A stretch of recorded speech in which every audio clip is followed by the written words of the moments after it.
ఇక స్థానిక సంస్థల ఎన్నికలపై చర్చ కాదు రచ్చనే జరగాలి అసలు యాక్చువల్గా. ఇక రిజర్వేషన్ల ఖరారుపై కోర్టును మరింత గడువు కోరే అవకాశం ఉందంట. ఇవాళ రాష్ట్ర మంత్రివర్గ సమావేశం చూసుకోయిగా. ఎందుకంటే కోర్టు గడువు ఏం విధించింది, రాష్ట్ర ప్రభుత్వానికి 4 రోజులని చెప్పింది, అటు ఎన్నికల సంఘానికి 2 నెలలు అని చెప్పింది. అటు 2 నెలలు ఈ 4 రోజులు కలుపుకుంటే 3 నెలలు. 4 రోజులు అయిపోయింది రాష్ట్ర ప్రభుత్వానికి ఇచ్చింది. ఇక 2 నెలలే మిగిలింది. ఈ 2 నెలలు మిగిలితే మరి ఇప్పటి వరకు 42% రిజర్వేషన్లు ఏమైనా ఖరారు చేసినరా లేకపోతే ఏమైనా చెప్పినరా అంటే ఏం చెప్పలేదు. చెప్పకపోవడం అంటే దాని అర్థం ఏంటి అంటే ఇంకా కూడా టైం కోరేటువంటి అవకాశం ఉందంట. ఎందుకంటే దానిపైన క్లారిటీ రావాలి, లేకపోతే బీసీలు మొత్తం వ్యతిరేకతతో ఉన్నారు.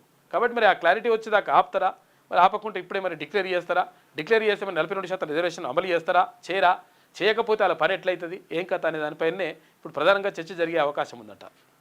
మళ్ళీ కోర్టును కూడా ఇంకా టైం కోరుతారట. ఎందుకంటే ఇప్పుడు సింగిల్ బెంచ్ ఉంది కదా, మళ్ళీ డివిజనల్ బెంచ్ వెళ్తారు, లేకపోతే సుప్రీంకోర్టు కూడా వెళ్తారు. అట్లా వెళ్ళి టైం కోరేటువంటి అవకాశం ఉంటుందంట.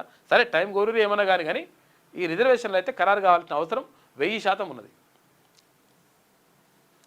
సచివాలయంలో ముఖ్యమంత్రి రేవంత్ రెడ్డి అధ్యక్షతన సోమవారం మధ్యాహ్నం 2 గంటలకు అంటే ఇవాళ మధ్యాహ్నం 2 గంటలకు రాష్ట్ర మంత్రిమండలి సమావేశం జరగనుంది.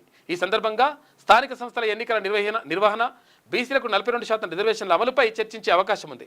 ఇక స్థానిక సంస్థల్లో రిజర్వేషన్లను నెలలోపు ఖరారు చేసి ఎన్నికల కమిషన్కు పంపాలని ప్రభుత్వానికి హైకోర్టు సూచించింది. దీనికి సంబంధించిన గడువు ఈ నెల 24 తోటి అయిపోయింది. 28 తారీఖు 4 రోజులు అయిపోయి ముగిసింది. 25న కేబినెట్ సమావేశం జరగకపోవడం, ఆ తర్వాత 2 రోజులు సెలవులు రావడంతో మంత్రివర్గ భేటీ జరగలేదు. దీంతో ఏమైంది, ఇప్పుడు అయిపోయింది. మరి ఏమవుతుంది, ఇంకా టైం తీసుకుంటారా ఏం కథ అనేది చూడాలి. ఇక పురపాలికల్లోనూ ఎన్నికలకు సన్నద్ధం. స్థానిక సంస్థ అంటే ఇక్కడ ఏది మున్సిపాలిటీలకు సంబంధించి స్థానిక సంస్థల్లో ఎన్నికల నిర్వహణకు ప్రభుత్వం సిద్ధమవుతున్న నేపథ్యంలో పురపాలిక పట్టణాభివృద్ధి శాఖ మున్సిపాలిటీల్లో కూడా ఎన్నికలు జరిపేందుకు ఏర్పాట్లు చేస్తుంది. ఇందుకు అనుగుణంగా 30 మున్సిపాలిటీల పునర్విభజన ప్రక్రియను అధికారులు ఇప్పటికే పూర్తి చేశారు.